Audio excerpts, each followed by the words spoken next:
Il y a plus de 10 000 ans, avant l'apparition de l'argent, imaginez un monde où aucun billet ni pièce n'existait.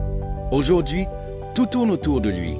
Les nations économiquement puissantes dictent leurs règles aux plus faibles, les élites contrôlent les marchés.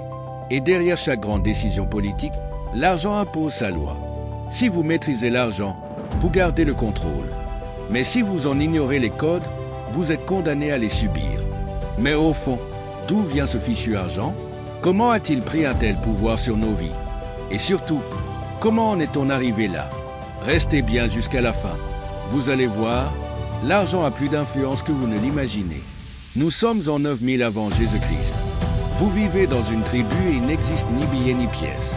Pour survivre, vous devez échanger ce que vous possédez. Du blé contre du bétail, des pots contre des outils. Mais ce système a un problème majeur. Que faire si personne ne veut de votre blé? C'est ainsi qu'est née l'idée d'un intermédiaire universel.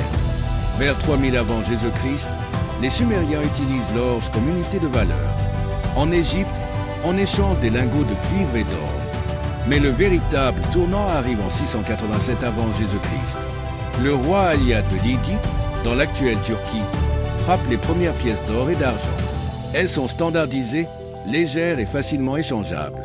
Quelques siècles plus tard, vers 806 après Jésus-Christ, la dynastie Tang en Chine introduit les premiers billets de banque, évitant ainsi le transport de lourdes pièces métalliques. L'argent tel qu'on le connaît aujourd'hui venait de naître. L'argent façonne alors les grandes civilisations. Dans la Rome antique, les soldats sont payés en sel, d'où le mot salaire. Au 7e siècle, les marchands arabes inventent le chèque, appelé sac. En 1157, la République de Venise crée l'une des premières banques modernes.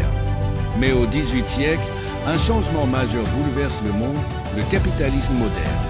En 1694, la Banque d'Angleterre est fondée et pose les bases du système bancaire actuel.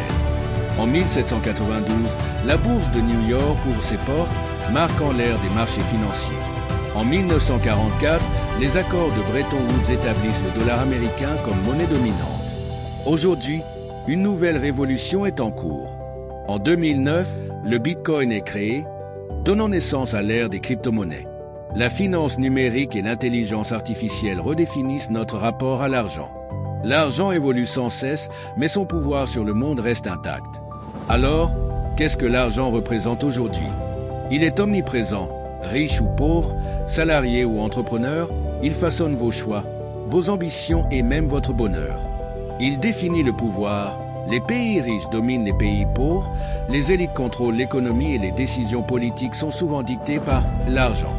Mais il creuse aussi les inégalités.